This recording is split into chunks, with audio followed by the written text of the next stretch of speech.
이념형 사회주의, 박헌영, 신남철, 박지호, 김태준의 사상, 류승완, 선인, 도서 출판 13번째 110페이지.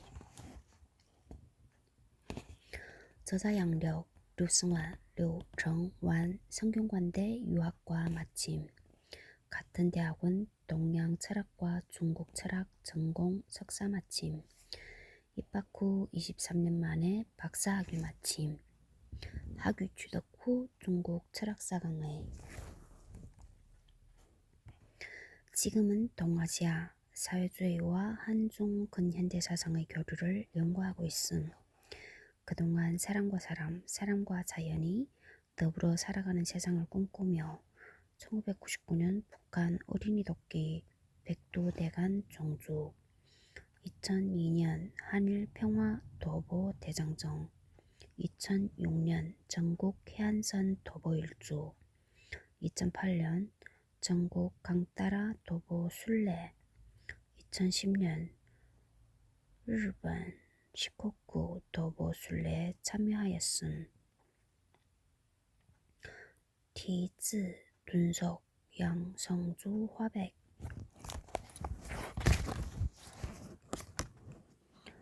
402페이지.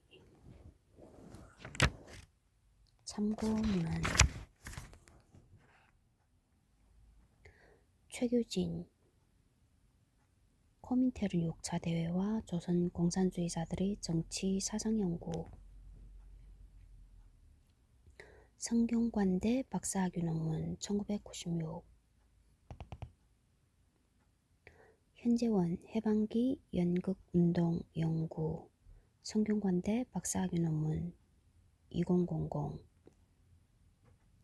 홍영도 칸트의 공허한 형식주의적 도덕 주관성에 대한 해겔의 비판과 일륜적 자유의 이념, 성균관대 박사학위 논문 2002, 2. 학술지 논문, 권성하 헌법 개정에 따른 북한의 교육 이념 변화, 교육과정 연구, 한국교육과정학회 2003, 권영혁, 철학자와 사회적 현실, 사회와 철학, 사회와 철학 연구회 2002,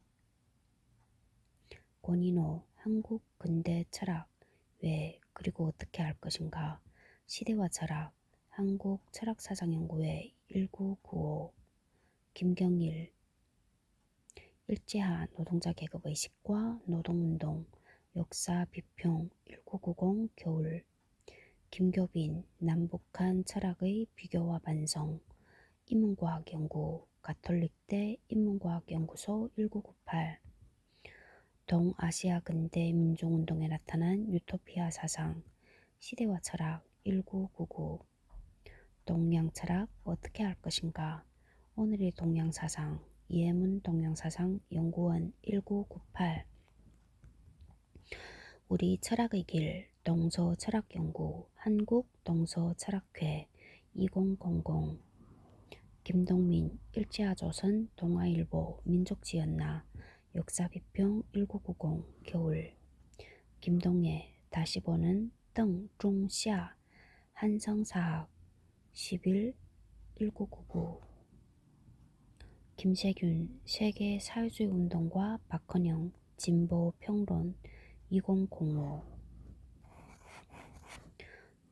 김용학, 방법론 논쟁을 통해서 본 막스 재해석 사회학 연구, 한국사회학연구소 1988, 김주일, 개화기부터 1953년 이전까지 한국의 서양고대 철학에 대한 연구와 번역 현황 연구, 시대와 철학, 한국 철학사상연구회 2003, 노면희, 북한의 한국사 시대구분론, 북한 역사학 50년 푸른 역사 2003, 덩중샤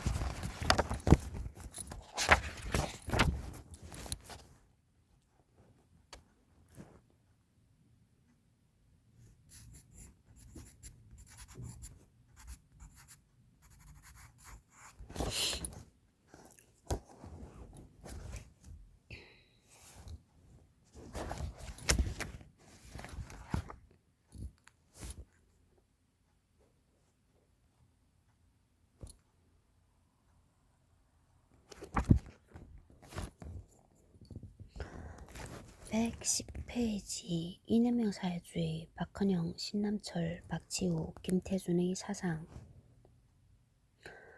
조선의 지배계급이자 전통적 지식인인 유림들은 개화기의 정체성의 도전에 직면하였고 이에 따라 보수유림과 개신유림으로 분화되었다. 보수유림과 개신유림. 143. 만국 후 유림은 일제의해 존재 부정을 겪게 되었다. 특히 창씨 계명으로 인한 정체성과 존재 가치에 대한 부정은 유림에게 있어서 일륜의 상실이었다. 아래 인용은 창씨 계명에 대한 퇴계문중의 인식을 보여준다. 니 아나 성을 가는 것은 개새끼만도 못하되 우리는 퇴계할배 자손이기 때문에 외놈성은 안 쓴다 카이. 144.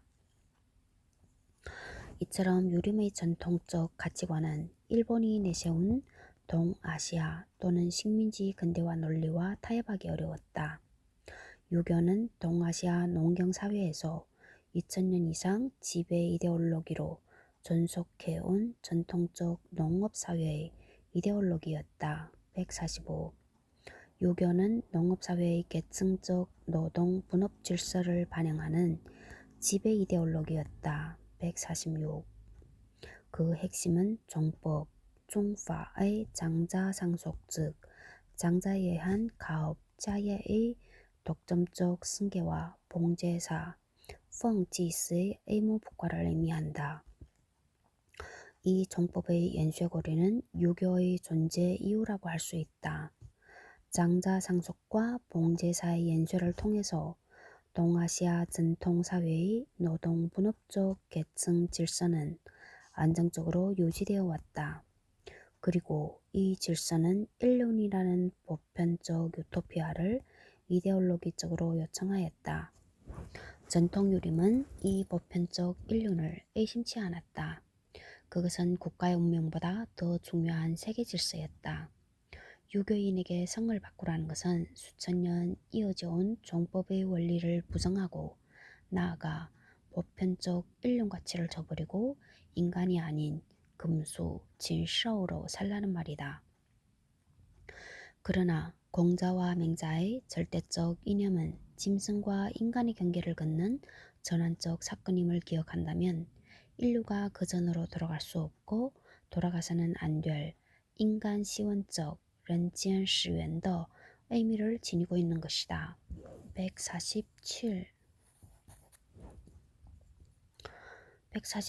이순모 동양철학 연구방법 소설 11쪽 11쪽.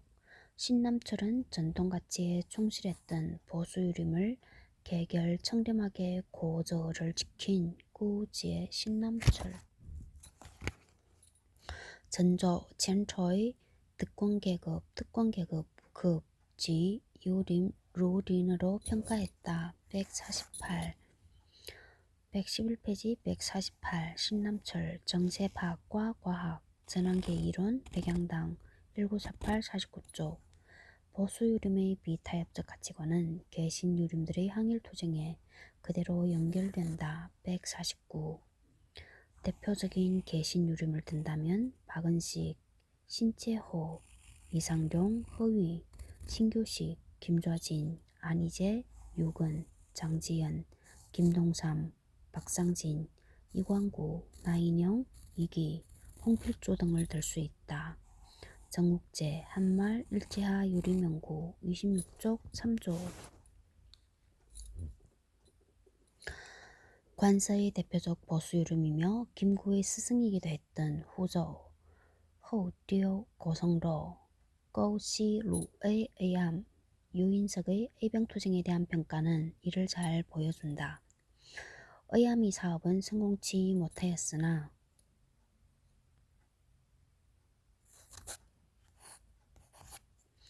의리는 명한 사람이라 사업을 하고자 하는 자가 반드시 사체, 시티가 오르면 즉 실행하여 보는 것이요. 최후의 승패까지 계지할 것은 아니다.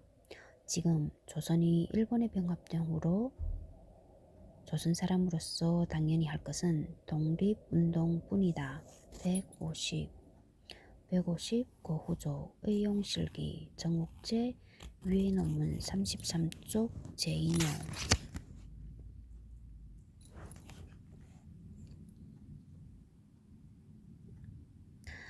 보수유림의 위정 척사사상은 혁신유림의 독립 계몽사상으로 이어졌다. 그리고 혁신유림의 일부는 사회주의로의 전환을 보여주었다. 보수유림에게 나라의 운명보다 중요한 것은 인륜적 보편가치와 문화적 세계질서였다. 그들은 국가나 왕권, 가족과 개인보다 올바른 세계질서의 유지를 더 중요하게 생각하였다. 유교적 세계질서, 화, 샤, 떠가 끊기면 인류는 짐승이 되는 까닭에 나는 어쩔 수 없이 의병을 일으키노라. 151 112페이지 151에 대한 해석 유인석 자루 이안지 정옥제 유해 논문 23쪽 제2용 이들 대의명분론의 비타협적 실천과는 혁신유림의 철저한抗日로 연결된다. 혁신유림은 동도, 뚱떠, 즉 성리학 자체를 비판대에 올려놓고 스스로 사상적 전환을 하였다. 152 정목제 유해 논문 25쪽 이 사례는 일본 유학을 통한 사회주의 이념 수용에서도 나타난다. 153 思想运动东京思想运动社大正14年 박경식 편在日朝鲜人运动关系机关志 5. 아시아문제연구소 68쪽 제2용의 창간호에는 동아일보, 조선일보 등 언론사, 기업, 병원 등과 함께 개인의 창간사가 광고 형식으로 실려 있다. 개인 창간사는 순수한 후원으로 볼 수 있는데 그 중에서 리호이라는 이름도 실려 있다. 이 활은 이육사의 필명이며 대정 14년은 1925년으로 이육사의 동경 체류 시기와 일치하다.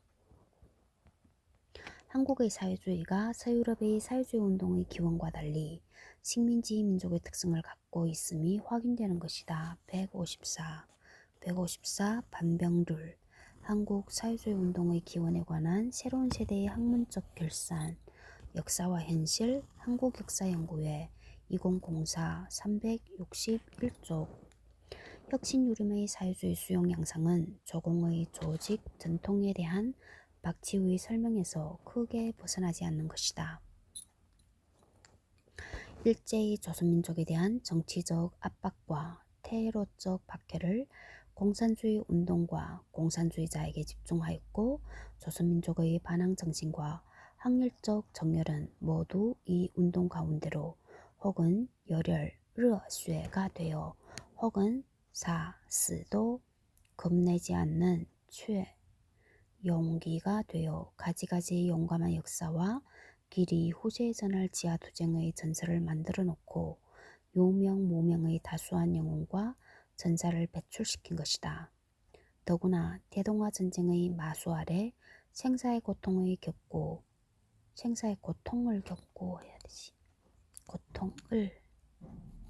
어느 한 곳에 반항의 소리가 들리지 아니할 때 홀로 영웅적 공산주의자와 그 운동만이 아메아이 등불처럼 지하에서 조국의 독립을 위하여 혈투하고 있었던 것이다.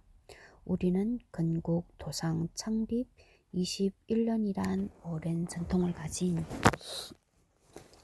애국적 정당이 건재함을 마음 든든히 여기는 바이다. 155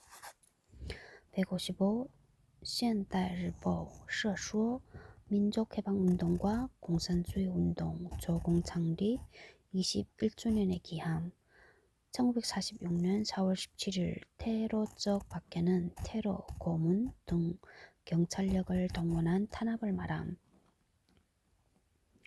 혁신요림이 요명무명의 영웅과 전사를 배출한 사례는 퇴계학파의 주요 문중이었던 안동 김씨 종손 김남수의 사례에서도 볼 수 있다.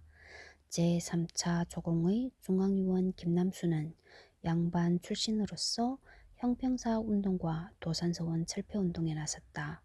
당시 정서로 보아 그가 유력 가문의 증손이었기 때문에 이런 직책을 맡을 수 있었다.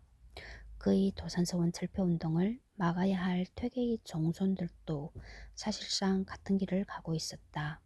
이런 점에서 일제와 조선의 사유주의 도도한 시대 정신이었다. 경북 지역의 혁신유림은 1910대 국권회복운동이 한계에 봉착하자 대거 망명하였다. 이 과정에서 사회주의를 수용한 사람들이 있었으며 지역운동의 분위기에 강한 영향을 미쳤다. 이 시기에 대구고보를 만든 다카하시카, 다카바시카,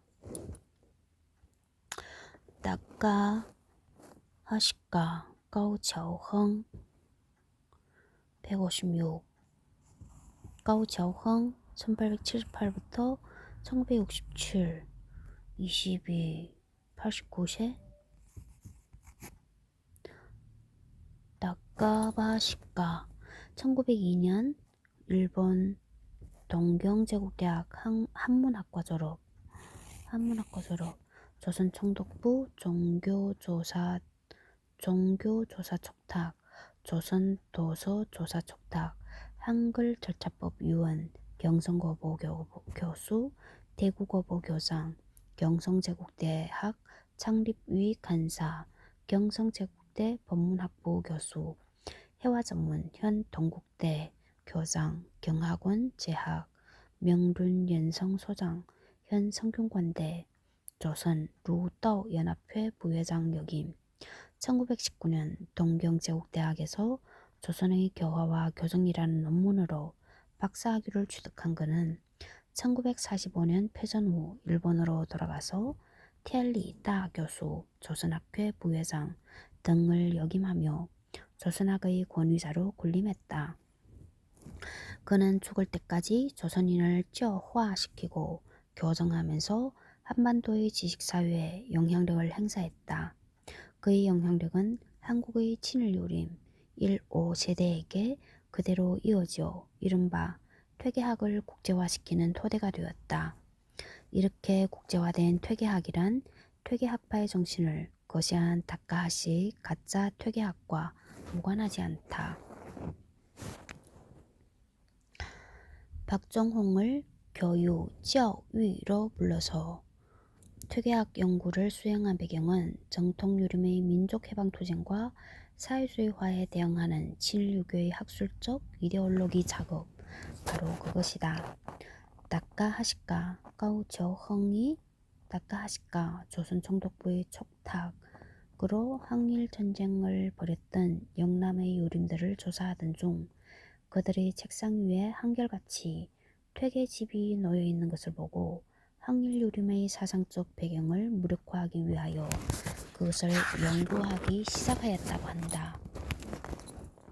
박정홍은 다카하시의 가오처의 조수 역할을 충실하게 수행하였을 뿐만 아니라 해방 이후에도 동서 철학계에서 절대적 지위를 고수하며 관념론으로 위장한 독일 파시즘 철학과 황도 유학을 그대로 온존, 확대 재생산시켰다.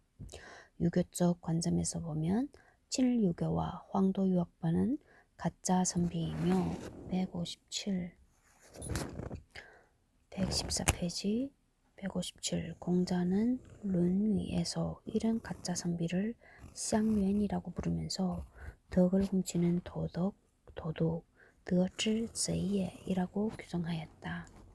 국내외에서 조선공산당과 항일무장투쟁으로 일제에 맞서 싸운 정통유림은 진짜 선비이다.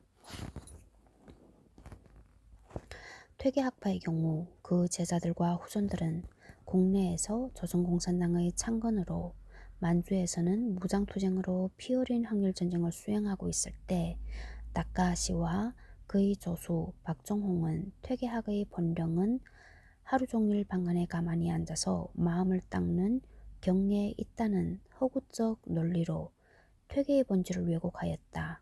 도대체 하루 종일 방에 가만히 앉아있는 선비가 어떻게 조선 공산당을 조직하여 불려불굴의 지하투쟁을 전개하며 어떻게 하얼빈의 일본 영사관을 공격하고 백마를 타고 다니며 무장투쟁을 지속할 수 있다는 말인가. 그들의 이러한 항일전쟁이 가학, 짜쉐의 가르침에 있다면 퇴계학의 경일한 올바름을 실천하고 정의를 위해서 기꺼이 헌신하는 마음가짐이라고 해야 마땅할 것이다. 그러나 다카시와 박종홍류의 황도 유학파들은 곡학 아세를 거듭하다가 드디어 승경관의 문묘에 있는 공자유패에 대고 매달 초하루와 보름마다 중국이 망하고 일본이 전쟁에 이기게 해달라는 황당한 제사를 지냈다. 그것도 모자라 조선인들에게 조상을 부정하고 성을 바꾸라는 창씨 계명을 강요했다. 유교의 존재 이유가 혈연적 연속성을 이어가기 위한 종법인데 그것을 근본에서 부정하는 이런 황당한 논리를 유교의 이름으로 버젓이 펼쳐나갔던 것이다. 도대체 이들은 무슨 논리로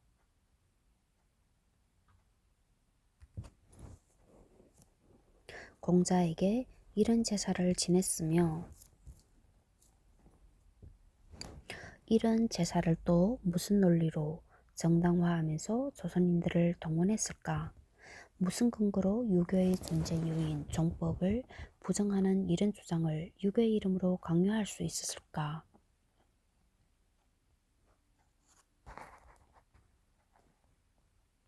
적나라한 폭력만으로 이러한 강제가 이루어진 것은 아니었다. 유교와 학문의 이름과 기술이 동원되었다. 그것이 바로 황도유학이다. 그들은 황도유학을 통해서 이처럼 세상을 속이고 학문을 우롱하고 민족을 배신하는 반역행위를 한 대가로 대학 교수로서 학문 권력을 누리며 일생을 호의호식 영달하며 살았다.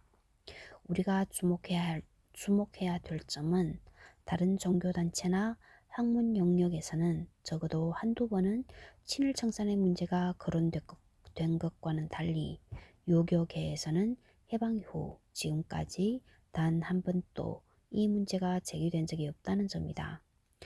박정홍이 국민교육헌장을 만들며 박정희 정권의 이데올로기로 중요한 역할을 한 대가로 우리나라 철학계에서 동서 철학을 막론하고 절대적 지위를 구축하였으며 확고한 재생산 체계를 구축하였기 때문이다.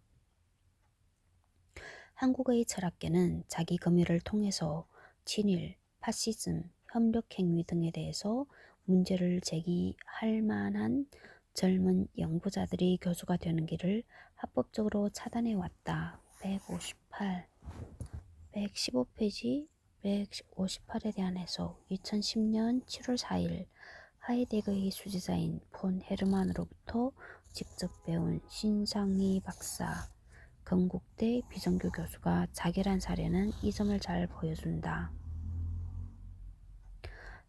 자결하기 전 그는 서울대 철학과 교수 임용에 단독으로 최종 면접에 올랐으나 서울대 측은 별다른 이유 없이 그의 임용을 거부했다. 교수신문 2010년 8월 23일자 참조. 하이데거는 서양 철학에서 박정홍의 주요 관심 분야였다.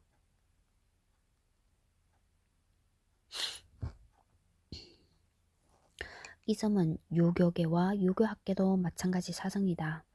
그들은 황도유학이 즐겨 썼던 훈과학적 실정주의 그리고 중국에서도 통용되지 않는 주자학설 일변도의 도통론을 지금도 금과 옥조로 내세우면서 친일요림 청산을 무심결이라도 이야기하거나 항일요림에 대한 일말의 동정을 보이는 학자, 연구자들은 빨갱이로 매도하여 학계에서 여지없이 도태시킨다.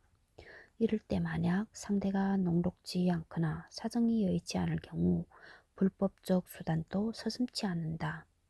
이들이 강조하는 소위 전통이란 일제가 내세웠던 동양 정신 문명을 유교 자본주의나 유교 생태 담론으로 포장한 새로운 상품의 다름이 아니다. 이른 학계의 친일파들은 해방 후 다시 학계의 주류가 되었다.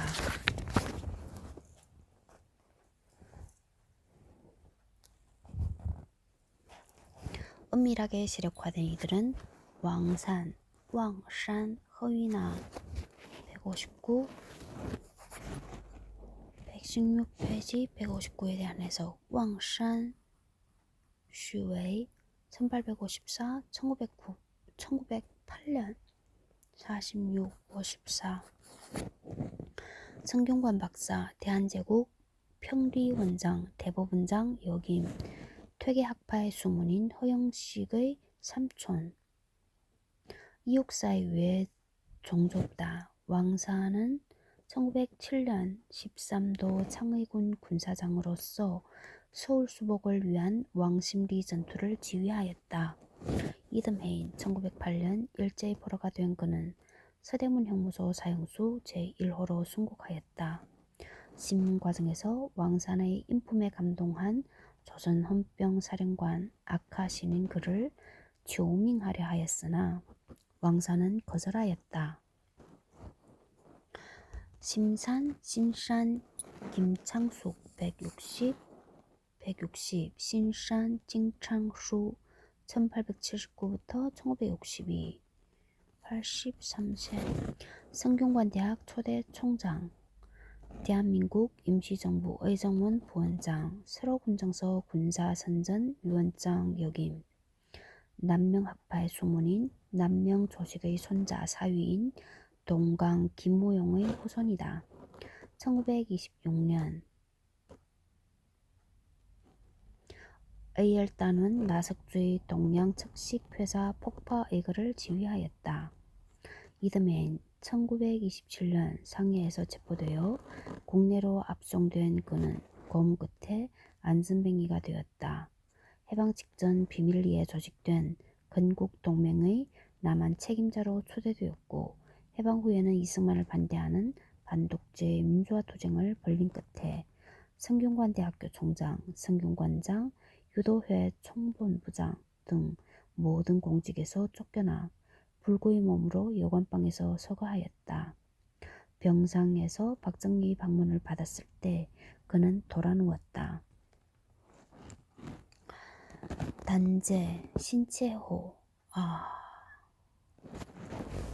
단재 신채호 24년 10월 25, 18일부터 제1기 단재학당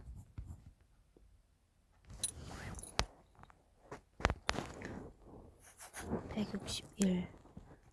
단재 신채호 1880, 1936, 56세. 성균관 박사.